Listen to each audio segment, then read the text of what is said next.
what I'm essentially trying to do in my book is to rethink the rigid distinction of what makes a theology and religion and mystical thought, which usually is understood as sort of being pure, transcending social, historical, and cultural and power dynamics of the time, as being this universal phenomenon, removed and detached from history and politics.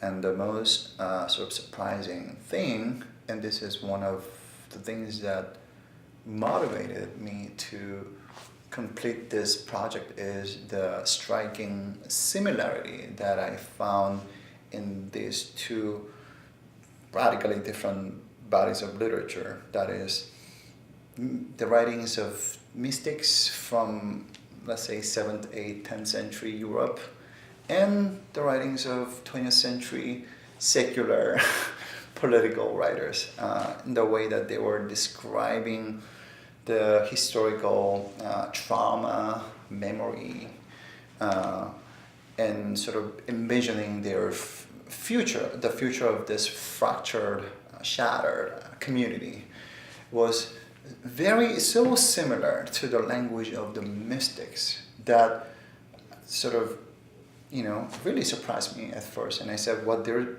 could be something going on here, right? These are two very different contexts, very different audience, very different purposes, but there's something that's very visibly similar in their writing. So what is it? So I was sort of trying, that's how the whole project, in a way, began.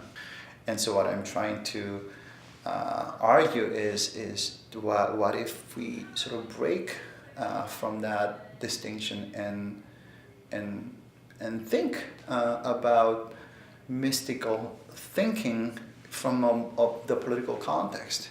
And on the other hand, I'm also trying to theologize the political, meaning what if we look at these thinkers that I'm using, they're secular political writers, thinkers, poets, particularly coming from Afro-Caribbean tradition.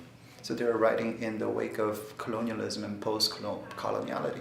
So and they have nothing about explicit about religion in their writing. So my argument in a way is, this, what they're doing is theological.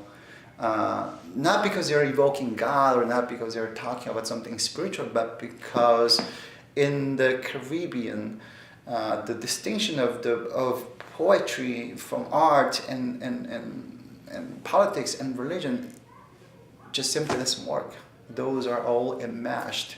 And not only in the Caribbean, in a way, that's how things are, perhaps. And we're making this modern, liberal, sort of Western-centric distinction, separation of what makes a purely religious and mystical experience and what makes a more community sort of oriented, ethical and political thought. So sort of trying to bridge those two and help the readers to identify and to read one through the other. That is, the mystical through the political, or the political through the mystical.